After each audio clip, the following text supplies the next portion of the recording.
오늘부터 죽음을 통한 인생 교훈 이제 시리즈 설교가 시작됩니다. 오늘은 첫 번째 시간으로 야곱의 인생과 죽음을 통해서 우리에게 주시는 하나님의 교훈이 무엇인지를 알아보도록 하겠습니다. 12사진을 올려주시겠습니까? 네, 귀천이라는 시의 시비입니다. 제가 낭독해 보겠습니다. 나 하늘로 돌아가리라. 새벽빛 와 닿으면 쓰러지는 이슬 더불어 손에 손을 잡고 나 하늘로 돌아가리라. 노을빛 함께 단둘이서 길석에서 놀다가 구름 손짓하면은 나 하늘로 돌아가리라. 아름다운 이 세상 소풍 끝내는 날 가서 아름다웠더라고 말하리라. 아멘은 안 하셔도 됩니다. 예, 아멘 하실까봐 긴장했는데, 예, 이 시는 천상병 시인의 귀천이라는 시입니다. 이 천상병 시인은 사진을 보면 굉장히 구수하게 웃고 계시죠. 제가 여러 사진 중에 일부러 이 사진을 골랐는데 굉장히 담백하고 또 무덤덤한 그러신 분이 아니셨을까 상상을 해봅니다. 이 천상병 시인은 특이하게도 살아서 유고 시집을 내신 분이십니다. 왜냐하면 1967년에 이제 동백림 감첩단 사건, 저는 잘 모르는데요, 태어나지 않아서 이 사건에 연루되어서 6개월 동안 옥고를 치르시고 그 충격으로 이제 하던 모든 문단의 일을 내려놓고 오직 시인으로만 활동을 하셨습니다. 그런데 1970년대 초반에 이 천시인이 그 종적을 감추셨어요. 그러자 이제 주변에서 천시인이 죽었다라는 소문이 났습니다. 그래서 주변 지인들이 모여서 이 천시인의 작품들을 모아서 새라는 유고 시집을 출간합니다. 그런데 나중에 알고 봤더니 이 천시인이 길에서 쓰러져서 한동안 서울시립정신병원에 계시다가 나중에 나오신 거예요. 그래서 유고 시집을 이미 냈는데 살아서 나오신 거죠. 그래서 이분은 생전에 유고 시집을 내신 그만큼 기구한 삶을 사셨다라는 것을 우리가 알 수가 있습니다. 이러한 사건들만 봐도 그가 얼마나 고된 인생을 살았을지 상상이 가질 않습니다. 그런데 이 귀천이라는 이 시를 보면 너무나도 평온합니다. 그 고되었던 인생을 아름다운 이 세상 소풍이라고 이야기하고 있습니다. 우리의 인생을 소풍으로 표현하고 있는 거예요. 나 하늘로 돌아가리라는 아마 죽음을 가리키는 말일 것입니다. 그런데 죽음을 마치 소풍을 마치고 집으로 돌아가는 듯 무심하게 표현하고 있습니다. 시인은 나그네와 같은 인생을 사신 것 같습니다. 천시인은 죽음이 끝이 아니라 마땅히 돌아갈 자리로 돌아가야 되는 것일 뿐 그런 것인 듯 덤덤히 이 시를 읊조리며 아름다웠어, 인생은 아름다웠어 라고 이야기를 하고 있습니다. 이 천시인은 죽음을 초월한 듯 하죠. 죽음을 두려워하지도 않는 것 같습니다. 나그네처럼 지나가는 그 삶 가운데서도 그 삶 가운데 미련을 두는 것도 또 두 손에 꼭 쥐고 가는 것도 없는 것 같습니다. 그저 가벼운 발걸음으로 소풍을 마치고 집으로 돌아가서 야, 정말 아름다웠어 라고 이야기를 전하는 것 같습니다. 이 시를 접하면서 이렇게 생각했습니다. 나도 인생의 마지막 순간에 아름다웠어 라고 얘기할 수 있으면 얼마나 좋을까. 저는 무릎을 베고 이제 눕는 것을 좋아합니다. 가끔 저희 와이프가 앉아 있으면 무릎을 베고 눕는데 무겁다고 치워요. 약간 서운하기도 하고 그런데 제가 마지막 무릎을 베울 때 누워서 이제 하나님의 무릎을 베고 누워서 마지막 내뱉는 말이 하나님 아름다웠어요. 감사합니다. 라고 고백할 수 있으면 얼마나 좋을까라는 생각을 했습니다. 오늘 말씀 속에서 야곱이 말하는 죽음은 무엇일까? 한번 그 음성 듣기를 원합니다. 야곱의 인생에 함께 동행해 주셨던 하나님의 은혜를 통해 우리 인생 가운데 동행하시는 하나님을 마주하시는 귀한 시간 되시기를 바랍니다. 야곱이 마주하는 죽음은 무엇일까요? 이 야곱도 오늘 말씀 우리가 읽은 본문 가운데서는 죽음을 두려워하지 않는 것 같지만 한때 그는 죽음을 두려워하는 사람들이었습니다. 이 야곱이 가졌던 죽음에 대한 두려움은 어디서부터 시작되는 것일까요? 그것은 애석하게도 그 형 에서와의 관계 속에서 시작이 됩니다. 야곱이 죽음을 두려워했던 이유는 아마도 두 가지에서 살펴볼 수 있을 것입니다. 하나는 소유의 상실입니다. 또 하나는 죽음에 대한 무지에서 오는 아무것도 모르는 죽음이 무엇인가, 죽음 이후에 무엇이 있나 그것을 모르는 그 무지에서 나오는, 미지에서 나오는 두려움입니다. 첫째로 먼저 소유의 상실에 대해서 살펴보도록 하겠습니다.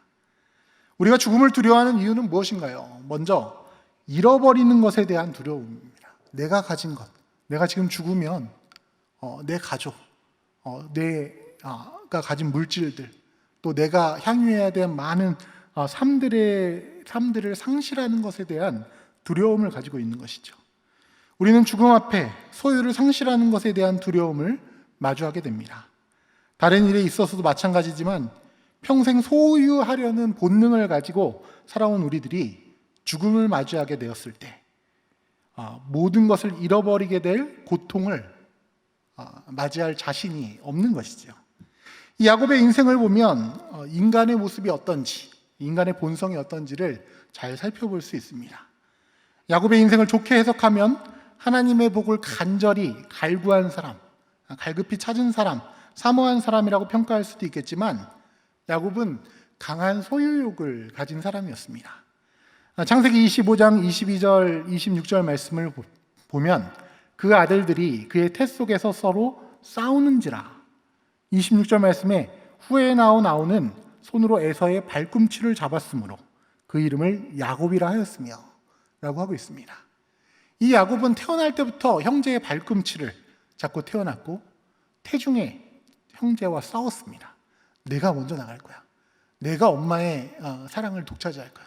내가 이 태중의 세상에 제일이야 라면서 싸운 것이죠. 이 야곱은 먼저 어머니의 태중에서 우위를 잡고 싶었고 어머니의 사랑을 독차지하고 싶었습니다. 야곱은 태중에서도 형과 싸우며 그 뒤꿈치를 놓지 않았죠. 그래서 뒤꿈치를 잡다라는 뜻의 야곱이 이름이 되었습니다. 이것은 저희 아이들 보면 잘 알 수 있을 것 같은데요. 밤에 이제 침실에 들어가면 불을 끄고 눕습니다.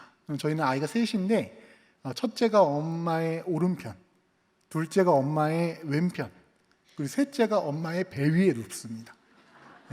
저희는 침대가 2개인데 퀸 사이즈 2개를 놓고 자는데 엄마가 있는 이 한쪽 침대에만 4명이 같이 있어요. 그리고 저는 반대쪽에 누울 수 있냐? 늘 못 눕게 합니다. 저는 매트를 깔고 발 밑에 눕습니다. 그런데 이 잠들 시간만 되면 3남매가 엄마를 가지고 쟁탈전을 하는 거죠. 저희 첫째는 8살인데 아직도 엄마 옆에 누워서 엄마 옆에서 자겠다고 울음을 터뜨립니다. 엄마가 만지지 못하게 한다고, 닿지 못하게 한다고. 한 5cm 옆에 누웠거든요. 그런데도 엄마를, 동생들이 엄마에게 닿아 있는 것, 그것을 시기 질투해서 본인도 엄마를 귀찮게 하고 껴안고 만지려고 하죠. 이렇게 사람들에게는 본능이 있습니다. 남들보다 더 소유하고 싶고 더 가지려고 하고, 이것이 사람들의 모습인 것이죠. 또 두 번째로 야곱은 아버지의 인정을 받고 싶었습니다. 창세기 25장 28절에 이삭은 에서가 사냥한 고기를 좋아하므로 그를 사랑하고 리브가는 야곱을 사랑하였더라 라고 하였습니다. 이삭은 장자인 에서를 더 사랑했습니다. 아마 이것을 야곱은 너무나도 잘 알고 있었을 것입니다. 이삭은 에서가 사냥한 고기를 좋아했습니다. 그래서 에서를 더 사랑하고 더 아꼈다라고 성경에서 이야기하고 있는데, 그런데 얌전한 고양이가 부뚜막에 먼저 올라간다는 속담처럼 성경에 조용하다라고 표현한 이 야곱은 이 어머니의 사랑으로는 성이 차지 않고 이 형을 사랑하는 이 아버지의 인정, 아버지가 나를 인정해 줬으면 좋겠어 라는 그 인정까지도 빼앗아 오고 싶었습니다. 창세기 25장 30절에서 33절을 읽어보면 야곱에게 이르되 내가 피곤하니 그 붉은 것을 내가 먹게 하라 한지라. 그러므로 에서의 별명은 에돔이더라. 야곱이 이르되 형의 장자의 명분을 오늘 내게 팔라. 에서가 이르되 내가 죽게 되었으니 이 장자의 명분이 내게 무엇이 유익하리요. 야곱이 이르되 오늘 내게 맹세하라. 에서가 맹세하고 장자의 명분을 야곱에게 판지라. 사냥을 나갔다가 기진맥진하여 지치고 허기진 형 에서에게 떡과 팥죽으로 장자의 명분을 야곱은 요구합니다. 오늘 내게 팔라. 오늘 내게 맹세하라. 그 지친 한 사람에게 종용하는 거예요. 빨리 결정해라. 빨리 팔아라. 이거 줄 테니까 지금 당장 나랑 계약해. 라고 계약을 종용하는 것이죠. 이렇게 지친 형을 이제 괴롭혀서 장자권에 대한 정당함을 획득합니다. 야곱은 간교하고 얍삽빠른 사람이었습니다. 차근차근 계획하여 자신이 원하는 것을 소유하고자 애쓴 사람이었습니다. 장자의 명분이란 무엇입니까? 맏아들의 권리가 주는 것은 무엇입니까? 먼저 그 가정을 통솔할 수 있는 이삭의 권리를 공식적으로 이어받는 것입니다.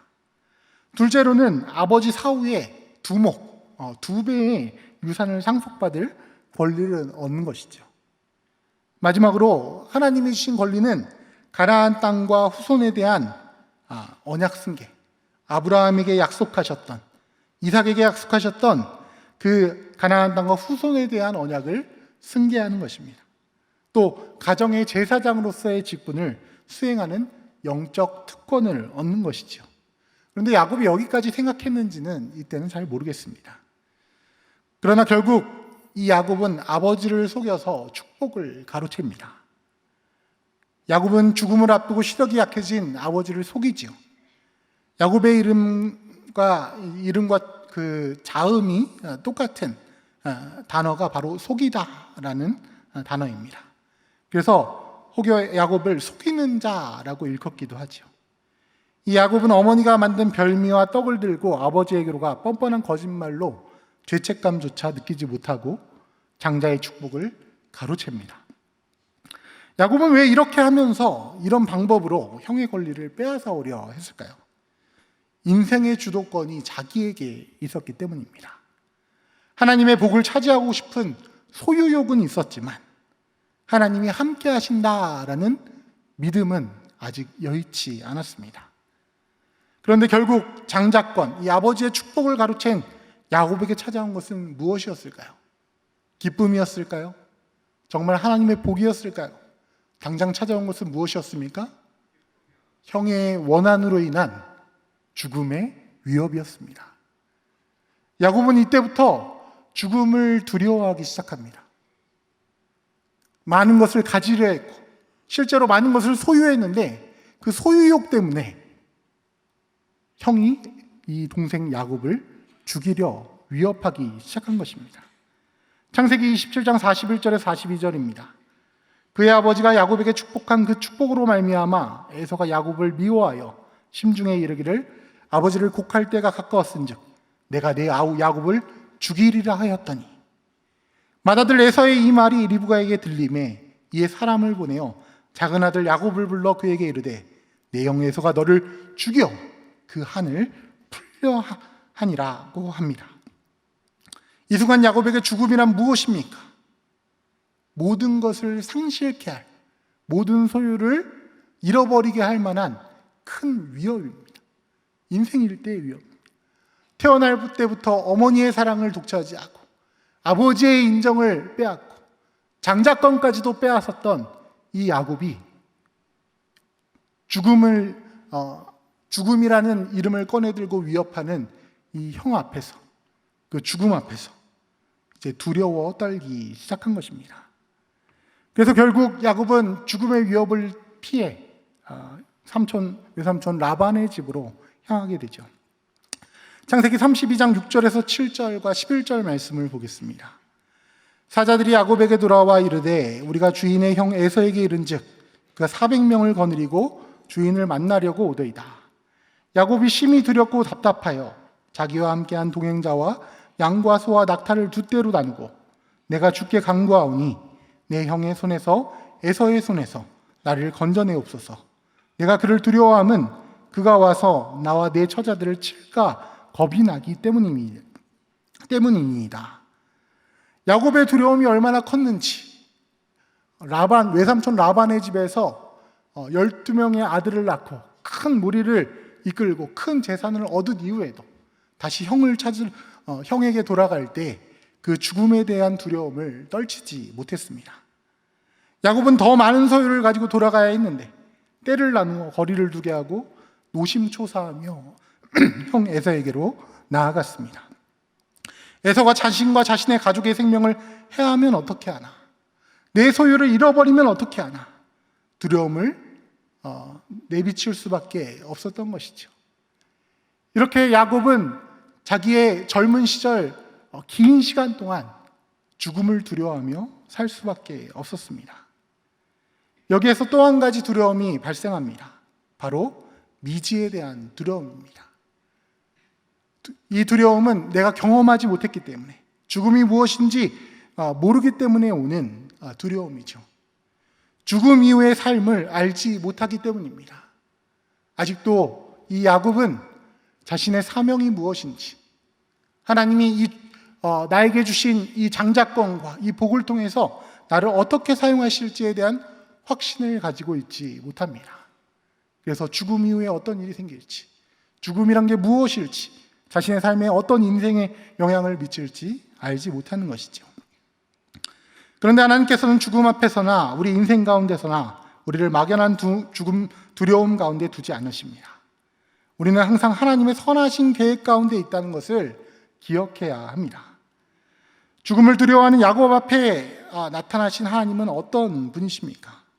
야곱은 먼저 그 자신의 형 에서를 속이고 죽음의 위협을 통해 피해서 외삼촌 라반의 집으로 떠날 때 한 치 앞도 알 수 없는 어려운 상황이었을 것입니다. 자신의 고향을 떠나서 전혀 알지 못하는, 얼굴도 모르고 상황도 모르고 또 그 환경도 모르는 그곳에 간다는 것은 너무나도 답답하고 두려운 일이었을 것입니다. 그런데 거기에서 하나님은 그 라반의 집에 보내셔서 아버지와 형을 속였던 야곱이 속임을 당하게 합니다. 그는 7년을 일했지만 자신이 원하던 여인인 라헬을 얻지 못하고 레아를 아내로 맞아들였습니다. 또 7년을 일해 결국 라헬을 원하던 아내 라헬을 아내로 얻을 수 있었죠. 또 그 이후에도 20년을 일하는 동안에 부당한 임금을 받으면서 일했습니다. 이것은 마치 팥죽 한 그릇에 장자권을 얻었던 그 부당한 방법을 통해서 형의 장자권을 갈취했던 자신의 모습을 보는 것과도 같았죠. 계속해서 억울하고 부당한 일 가운데 살았지만 야곱은 막막한 미래를 두려워하지 않고 하나님의 부르심이 있을 때까지 그 땅에서 이전과는 다르게 성실하고 정직하게 자신의 일을 감당했습니다. 하나님께서는 이렇게 막연하게 떠났던 그 땅, 이렇게 야곱이 점차 죽음의 두려움으로부터 벗어나게 하시는 몇 가지 사건을 경험하게 하십니다. 야곱은 이 사건들을 통해서 믿음이 성장해가고 점차 죽음에 대한 시각이 변하게 되지요.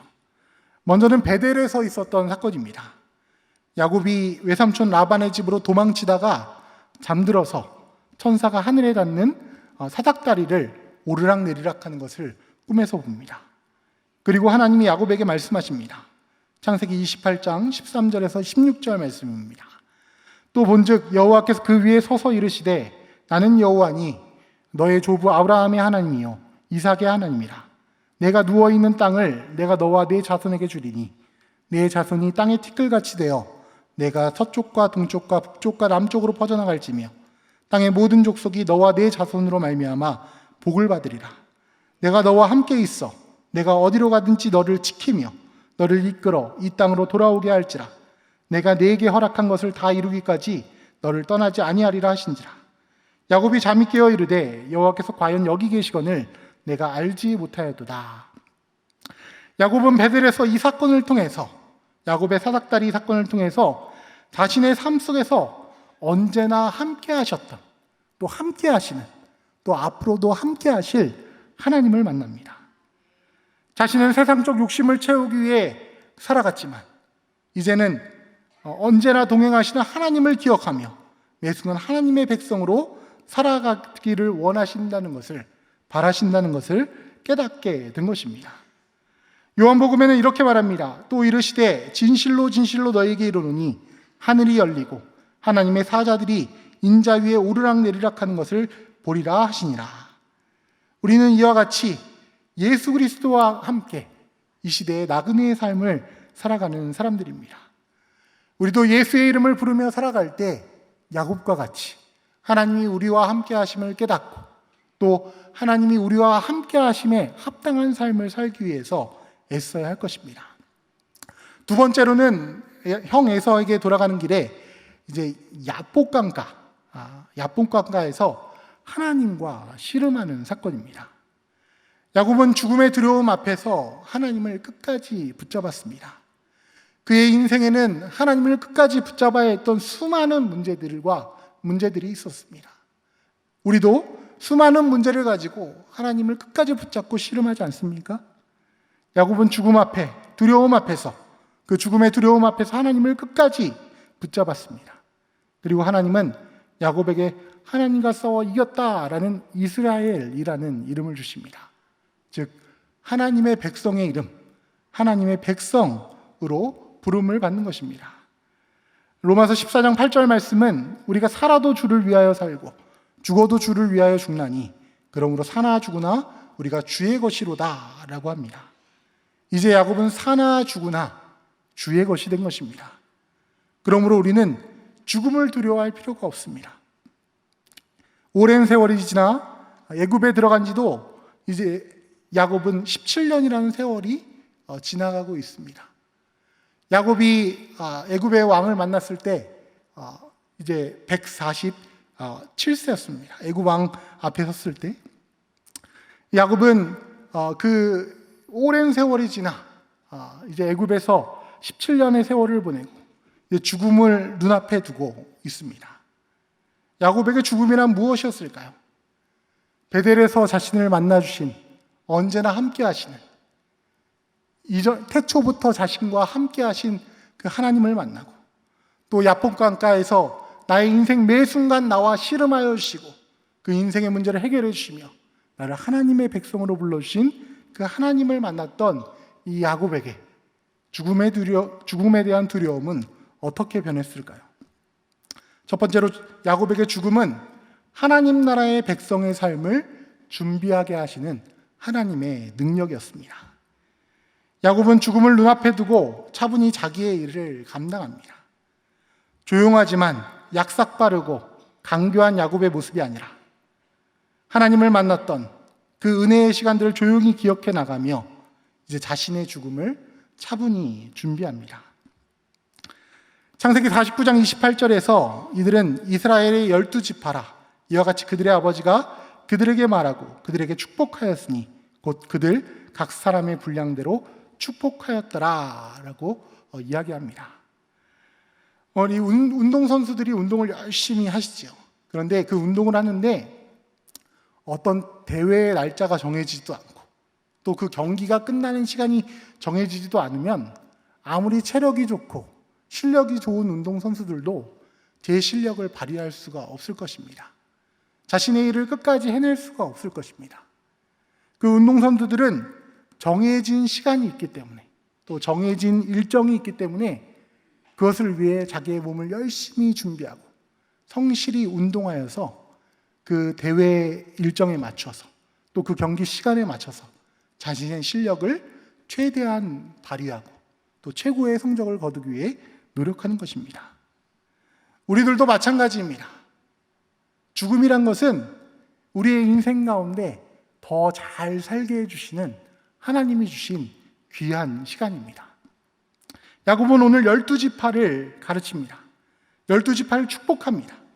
시기와 질투로 빼앗아 소유하기에 바빴던, 자신의 소유를 챙기기에 바빴던 그 야곱은 이제 자신이 그 소유한 것이 아니라 하나님이 부어주셨던 그 복을 이제 자신의 자손들에게, 자신의 자녀들에게 나누어 주고 있습니다. 그런데 그 축복의 내용을 보면 축복의 내용이 있을 뿐만 아니라 각 지파의 잘못과 또 심지어는 저주의 내용도 포함되어 있습니다. 이 야곱의 축복은 하나님 나라 백성의 자리로 초대하는 하나님의 부르심입니다. 단지 복을 주는 것이 아니라 너희들이 이 세상에서 하나님 나라의 백성으로서 더 성실하게 하나님이 기뻐하시는 모습으로 더 잘 살아야 된다, 더 잘 경주해야 된다라고 다독이는, 그들의 응답과 순종을 원하는 하나님의 백성의 자리로 나오는 가르침인 것입니다. 이 은혜는 이제 예수를 주로 고백하는 우리들의 것입니다.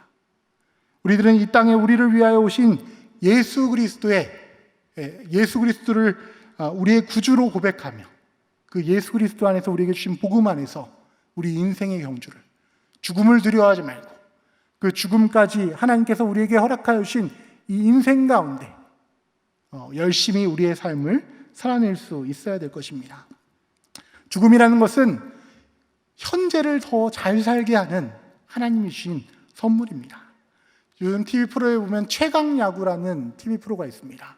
이제 은퇴한 야구 선수들이 야구팀을 만들어서 대학 선수들과 고등학교 선수들과 이제 경기를 하는 그런 이제 프로인데, 이 야구 선수들이 어떻게 최강 야구라는 이 팀에 부름받았습니까?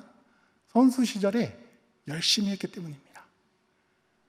선수 시절에 열심히 하고 그 명예를 쌓아서 지금 부름받아 칭찬받는, 많은 사람들을 즐겁게 하는, 복되게 하는 그러한 선수들이 된 것이죠. 우리의 인생도 그렇습니다. 하나님이 우리와 함께 하신다는 사실을 믿고 죽음을 눈앞에 두고 우리의 인생, 현재를 더 하나님 보시기에 아름다운 모습으로 살아낼 때 우리는 그 최강 야구의 선수들과 같이 하나님의 나라에서 더 칭찬받고 또 더 하나님의 은혜를 입는 하나님의 백성될 줄 믿습니다.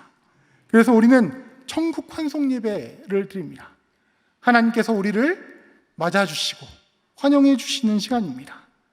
우리 인생은 마지막 순간까지도 내가 하나님의 백성임을 기억하며 하나님의 약속과 계획을 믿는 믿음 가운데 살아가야 할 것입니다. 우리는 살아서나 죽어서나 이 땅 가운데서나 천국에서나 하나님 나라의 백성으로 사명을 감당해야 할 것입니다. 두 번째로 야곱의 죽음은 나그네의 삶을 마무리하는 시간이었습니다. 야곱은 바로왕 앞에서 자신은 나그네의 삶을 살았다라고 고백합니다. 야곱이 창세기 47장 9절에 야곱이 바로에게 아뢰되 내 나그네의 길의 세월이 130년이니이다. 내 나이가 얼마 못 되니 우리 조상의 나그네의 길의 연조에 미치지 못하나 험악한 세월을 보내었나이다 하고, 야곱은 자신의 인생뿐만 아니라 믿음의 조상들의 인생도 나그네의 길로 표현합니다. 나그네의 길이란 무엇입니까? 아무것도 소유하지 않고 그저 산책하듯 하나님 주신 아름다운 것들을 누리며 살아가는 인생이 나그네의 길입니다. 그리스도인의 삶은 바로 이 나그네의 삶입니다. 그리스도인에게 죽음은 이 땅에서의 삶이 영원한 것이 아니라는 것을 보여주는 것입니다. 죽음은 나그네의 삶을 가치 있게 살 수 있도록 해주는 하나님이 주시는 하나님의 탈출구입니다. 우리는 죽음을 이기고 영생을 얻는 하나님의 백성들입니다. 저희 막내가 이제 말문이 터졌습니다. 이제 어디 갔다 오면 집에서 자랑을 해요. 이제 얼마 전에 지난주에 소풍을 갔다 왔는데 말을 탔습니다. 아빠 나 말 탔어요. 교회 와서도 권사님 나 말 탔어요. 목사님 저 말 탔어요. 만나는 사람마다 자랑하는 거예요. 여러분, 우리들의 모습이 이런 것입니다. 죽음을 두려워하지 않고 죽음을 이기는 예수 그리스도의 십자가 은혜에 감사하며 영생을 얻은 우리는 하나님을 만나서 하나님, 나 너무 좋았어요. 내 인생 너무 아름다웠어요.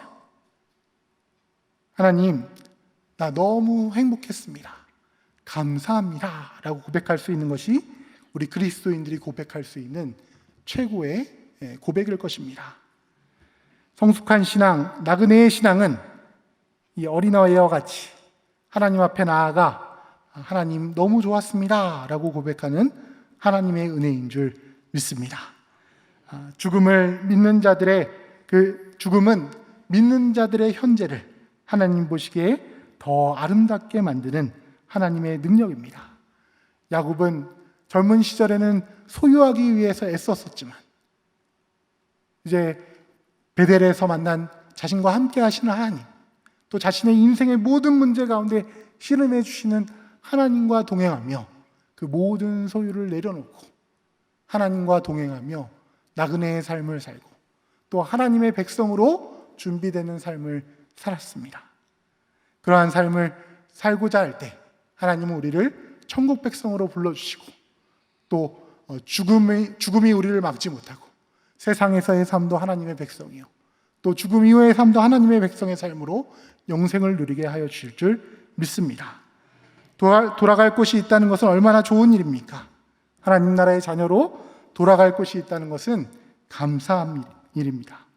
그러므로 우리는 이 생에서의 두려움, 죽음 앞에서의 두려움을 모두 내려놓고 우리를 맞이해 주시는 하나님을 기쁨으로 마주하며 또 이 인생의 경주를 잘 마칠 수 있어야 할 것입니다. 사랑의 하나님 아버지, 예수 믿게 하시고 영생을 얻게 하시니 감사드립니다. 죽음의 두려움, 상실의 두려움, 여러 가지 근원의 두려움을 끊어내게 하시고 나그네의 삶을 살며 하나님 나라의 백성임을 날마다 상기하며 하나님이 주신 선하신 일을 감당하는 주의 자녀 되게 하여 주시옵소서. 아버지, 이 땅 가운데 영광을 취하는 것이 아니라 나그네의 삶을 살며 주님 곁으로 돌아가서 하나님 나라의 백성으로서의 삶을 잘 살았다 칭찬받는 아버지 영생을 얻는 하나님 나라의 천국 백성 되게 하여 주시옵소서. 수능 시험이 얼마 남지 않았습니다. 시험에 임하는 우리 자녀들이 마음 가운데 모든 두려움과 긴장을 깨끗이 내려놓게 하여 주시옵시고 하나님의 선하신 계획을 기대하며 좋은 컨디션으로 시험에 임하고 또 여러 가지 입시의 방법으로 좋은 열매를 거두는 우리의 자녀들이 될 수 있도록 인도하여 주시옵소서. 감사의 열매를 거두는 2023년 남은 기간이 되게 하여 주실 줄 믿습니다. 예수 그리스도의 이름으로 기도드립니다. 아멘.